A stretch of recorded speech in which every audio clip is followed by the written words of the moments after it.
The salvage bay of the Meridian Drift hummed with the low thrum of recycled air and distant engine vibrations. Rhea Solon knelt before her open toolkit, fingers dancing across rows of precision instruments while two furry bodies shifted their weight on her shoulders. The cubs, neither larger than her fist when she'd found them 3 cycles ago, had grown considerably. Now they perched like living epaulets, their silvery fur catching the harsh utility lights. "Torque wrench, phase 3, Rhea muttered, selecting a tool without looking up. The cub on her left shoulder chittered softly, its prehensile tail drooping down to tangle in her dark hair. She didn't brush it away. After weeks of the cubs treating her as their mobile tree, she'd learned to work around their constant presence. "You're going to fall in love with those vermin and forget they're classified as invasive on 47 worlds," Korvik's gravelly voice echoed across the bay. The Dreknari engineer approached with his characteristic lumber, his 4 arms carrying various hull plates that looked like postage stamps in his massive grip. "They're not vermin, they're Lycian tree-clingers.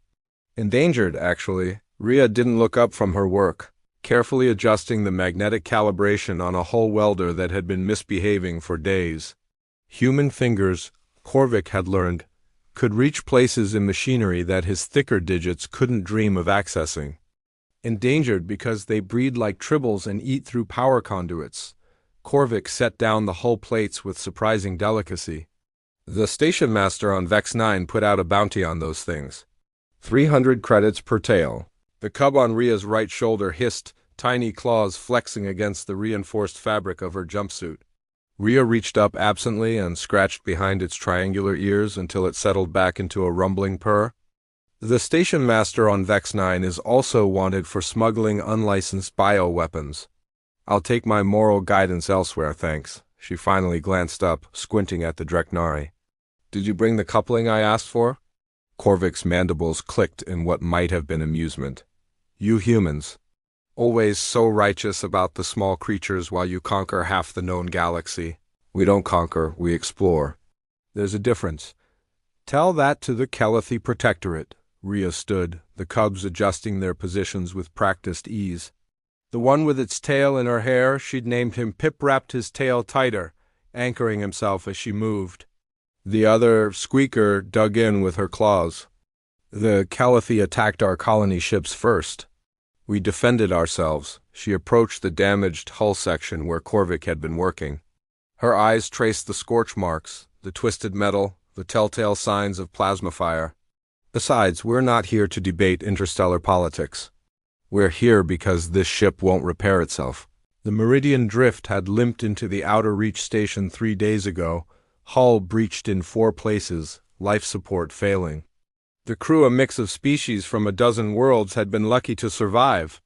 Most salvage operations would have stripped the ship for parts and sent the crew packing. But Rhea had a reputation for miracles, and Korvik, despite his gruff exterior, was the best welder in 3 sectors. "The coupling," Korvik rumbled, producing a crystalline component from one of his tool harnesses. "Had to trade my lunch rations for it. You owe me.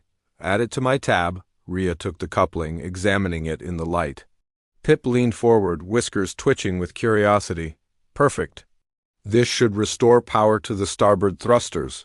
She moved to the access panel, her hands already reaching for the right tools without conscious thought. This was where humans excelled, Korvik had admitted once during a rare moment of candor. Not in raw strength or natural armor or even lifespan, but in this, the ability to see a broken thing and know instinctively how to make it whole. Pip's tail slipped from her hair and draped across her face. She blew it aside gently and kept working. "You know what I don't understand about humans?"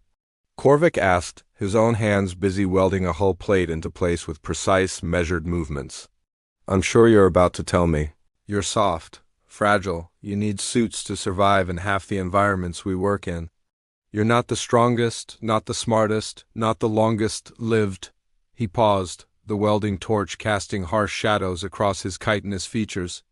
"But you're always here.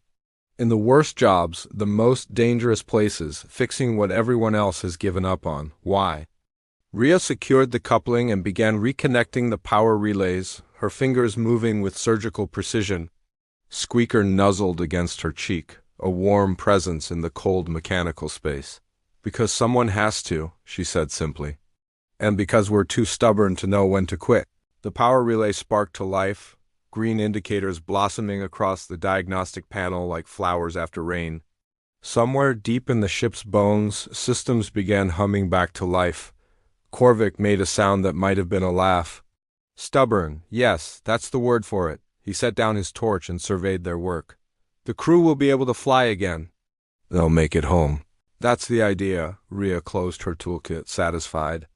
Both cubs chirped in unison, their tails twining together behind her neck like a living scarf. And those things? Korvik gestured at the cubs. These things are coming with me. They're crew now, humans, Korvik muttered, but there was something like warmth in his voice. Always adopting strays. Ships, creatures, lost causes? Rhea smiled, reaching up to scratch both cubs simultaneously. Someone has to, and in the cold vacuum of space, aboard a ship brought back from the brink, that stubborn human certainty felt like the most powerful force in the universe.